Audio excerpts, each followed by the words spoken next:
In this video, I'm going to demonstrate the steps involved in setting up Pixel CNN and work with Pixel CNN. For demo perspective, I'm using Google Colab Notebook. In order to use Pixel CNN, we need to import some of the libraries like NumPy, Torch, Torch Vision, and Matplotlib. Some of the libraries like Matplotlib and NumPy, it is related to mathematical operations, whether you want to plot your graph or you want to work with numbers. I've imported these libraries starting from row number 2 to row number 10. In first row, I've simply installed Torch and Torch Vision.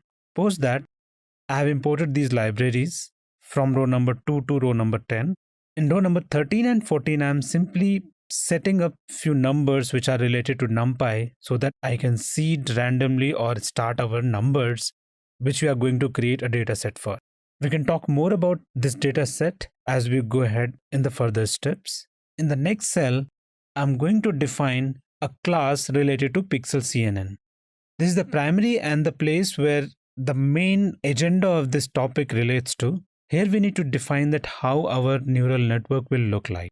You can see from row number 3 to row number 11, we have defined some of the properties related to different layers, which we are going to use in this neural network. The name and the class what we have defined as Pixel CNN. Post that, all the settings related to convolutional layers have been done in line number 5 and 6. The other layers like pool 1 and drop, we have defined in row number 7 and 8. Regarding pool, we have mentioned the max pool 2D value as 2, whereas the drop layer, which is in row number 8, we have defined the value dropout ratio as 0.25. Remaining 3 layers related to our neural network, though these are the hidden layers, we have mentioned FC1, drop 2 and FC2 in row number 9, 10 and 11 with the related values like for FC1, we have mentioned nn.linear 14 into 14 into 32. This 14 into 14 into 32, these are the various combinations how different layers are going to be related to each other, how the data set will flow between different layers and different combinations. The dropout ratio for the drop 2 layer we have mentioned as 0.5 in row number 10. And the last layer, which is FC2, we have mentioned the values at nn.linear 128 and num classes. This num classes is going to come from the row number 3 where we have defined our parameter num classes as 10. So far we have declared all the values related to different layers from row number 5 to row number 11. From row number 13 to row number 22 of cell 2, we have defined several functions or activation function values, how our different layers are going to perform. So we have defined forward, self, comma x, and where x will change for different activation functions and algorithms what we are going to operate in this neural network. In row number 14, 15, we have mentioned ReLU activation function for convolution layer 1 and 2. Row number 16 and 17 talks about pool 1 and drop 1 layer, wherein we are changing the values of x and accordingly we will get the related output from these particular layers. Row number 18, 19 talks about reshape, which is an operation what we are performing here. And then again we are using ReLU activation function in row number 19. Row number 20 and 21 talks about dropout and FC2 layers, which is going to dependent on the value of x, which relates to a particular layer defined by x. Once we are ready with cell 2, which talks about complete neural network model what we are going to define here, basis this, we will train and create our model. Let's move to the cell number 3.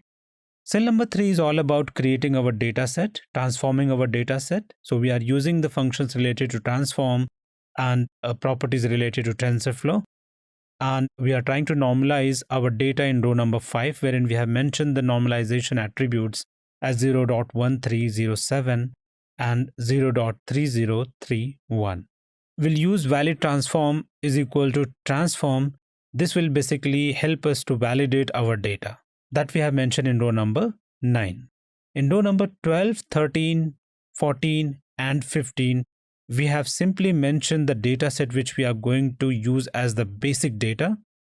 The dataset name is MNIST, which we imported from NumPy as well as from the Torch datasets. Basis this dataset, we will create our train dataset and validation dataset that is mentioned in row number 12 and 14. We can go ahead and see this shape, what we have just defined for training dataset and validation dataset in cell number 4, wherein we are just simply printing the shape here. Next cell talks about the preview of data. The dataset what we have used is a combination or collection of images of different numbers which are handwritten. Or you can say this is the collection of handwritten images which we are going to operate on. In order to preview this data, we are simply printing a graph or basically image which is going to show you the original dataset coming from the MNIST dataset. We have defined the several attributes in row number 12, 13, 14, 15 up to row number 17 for the graph or the image what we are going to plot here. I'll move to next cell where we are simply loading data into our train dataset and validation dataset from the MNIST dataset what we have taken from Torch. These both datasets will be created on random selection basis. So whatever images what we have in our MNIST data source, they will be randomly selected and put into these datasets. The next cell where we have defined the class average base. This cell basically talks about different properties what we are going to set up for our dataset. So from row number 3 to 15, we have defined several classes from row number 3 to 15, classes related to initialization, string, representation, format, and float. From row number 19, we have defined another class for running average.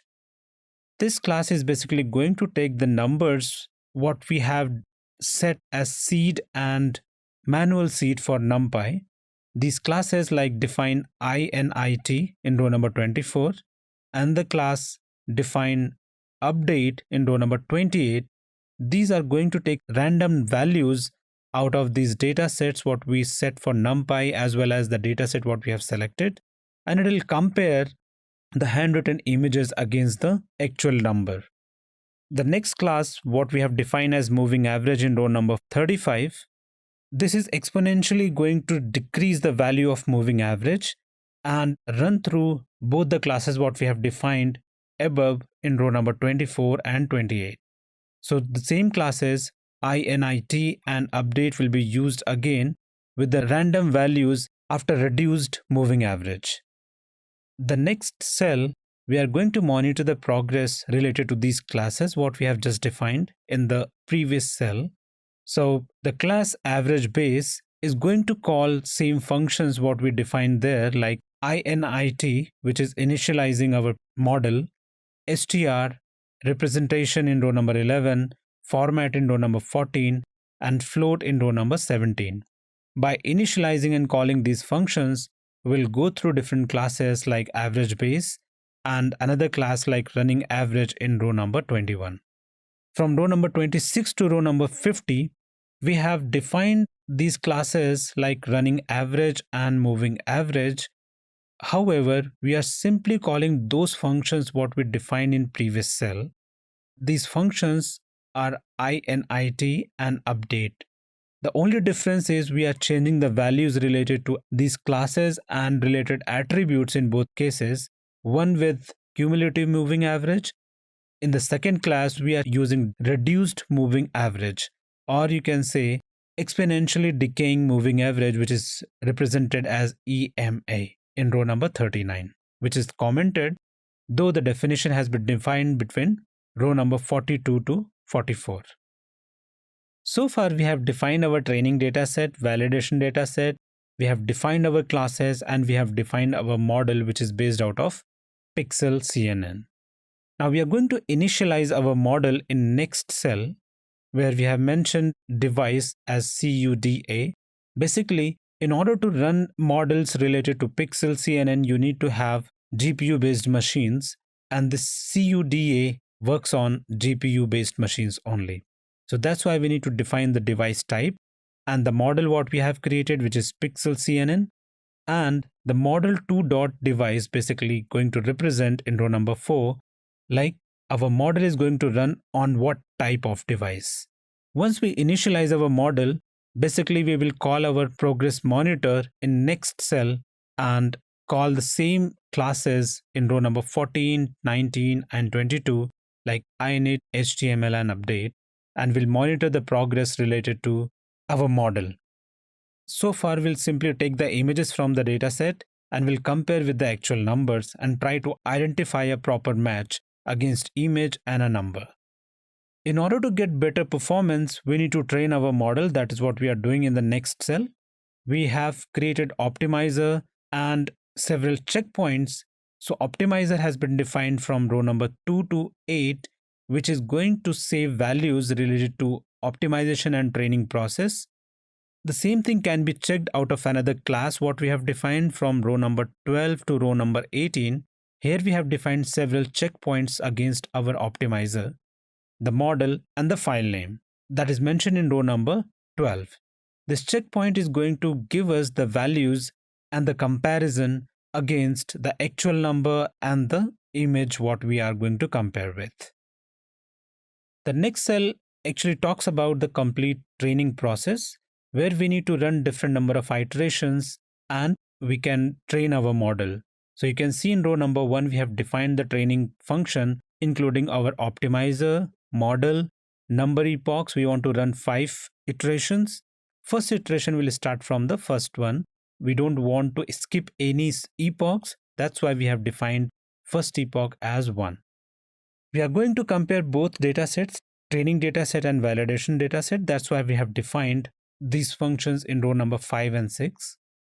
From row number 8 to row number 17, we are running a for loop which is going to include our training dataset and progress monitor and going to record each value for each iteration which we have mentioned in row number 1. The another loop what we have defined from row number 19 to row number 48, it's going to capture different values related to batch and target, and this is going to save into train loader function what we defined. So it has batch, target, optimizer, prediction, loss function, loss backward, optimizers dot step, train loss, and progress update in different lines starting from 21 to 43. Once we record all these values, we are printing the same in row number 45, and related values will be stored into the training loss dataset in row number 46. So far, whatever operations we did out of this cell, they were related to the training dataset. From row number 49 to 83, we are going to repeat the same steps with our validation dataset. So you can see that simply we have defined validation loss in row number 52. The predicted values are going to capture in row number 55, and the for loop will run for different batch size target that gets recorded into valid loader from row number 61 to row number 77. Likewise, training dataset we have defined batch, target, prediction, loss, validation loss, and predicted values from row number 64 to 77. From row number 82 to 88, we are going to record accuracy as well as different checkpoints related to validation datasets. These are the same steps what we did earlier for training dataset. Now we are repeating these steps for validation dataset. In row number 91, we are getting the returned value out of these functions like train losses, validation losses, and Y predict. Train losses basically talks about the loss function related to the training dataset. Validation losses talks about the loss function related to validation dataset. The Y predict is going to talk about the predicted value of train dataset. In next cell, we are simply calling the same function providing valid values. We'll be running this function here. We'll move to the next cell, which is pull out examples of mistakes in the valid dataset. In order to increase the accuracy, we need to record these error examples so that we can handle those in future and remove them from the train dataset. The last cell talks about after training. Once we validate and train our dataset, we can simply plot the graph and see the predicted values or the actual values, and we can compare how accurate our model has responded. So far we have coded for all the steps. Let's go ahead and run all the steps through the menu bar of this notebook. I'll click on runtime. We'll go to run all. This is going to run all the steps, and at the end we will get the results related to each steps. So we need to wait while it runs. As of now, all the steps have been executed. I'll just go ahead to the top cell wherein we just simply imported various libraries. You can see the related outcome here. Another outcome which you can see here related to the dataset what we imported from MNIST dataset of Torch. This shows the handwritten images and it identifies or gives the label to different images. So you can compare if you want to see in first row, like you have 5041, the similar labels have been provided.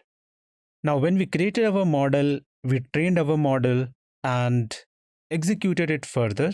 This is the result what we have got here. And in this case, you can see the true values and the predicted values. True values are basically the values what we got in the dataset, and predicted values are based out of our model. So you can see there is some variation, like true value says it is 3. However, our model has predicted it as 8. Or you can check for the next value. The true value is 4. However, our model has predicted it as 2. Which means the accuracy of our model is very less. It's not able to actually identify the numbers in current scenario. The reason could be the number of iterations what I ran. I simply ran 5 iterations to train this model. You can see the related loss values, accuracy level. In order to get more accuracy, you can work with different components like loss function as well as the number of iterations until and unless you get the constant value for your loss function or the minimum value for your loss function. You need to continue with the iterations related to model training. That will increase the accuracy of your Pixel CNN model.